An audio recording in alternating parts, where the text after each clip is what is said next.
ನೀವು ಸುಮ್ಮನೆ ಮನೆಯಾಗ ಹೋಗಿ ಒಂದು ಕ್ಷಣ ಒಂದು ಸ್ವಲ್ಪ ಮುಗುಳು ನಗೆ ನಕ್ಕು ಒಳ್ಳೆಯ ಒಂದು ಮಾತನಾಡಿ ಆ ಮನೆಯಲ್ಲಿ ಸ್ವರ್ಗ ಇಳಿತದ.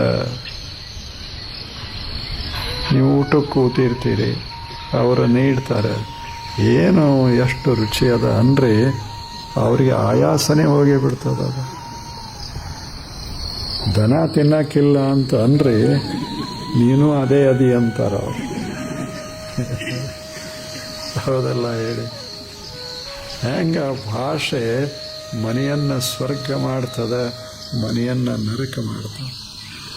ಭಾಷೆ ಜಗತ್ತನ್ನು ಕಟ್ಟುತ್ತದೆ, ಜಗತ್ತನ್ನು ಹಾಳು ಮಾಡ್ತದೆ. ಇಂಥ ಭಾಷಾ ಶಕ್ತಿ ಎಷ್ಟು ಅದ್ಭುತದ.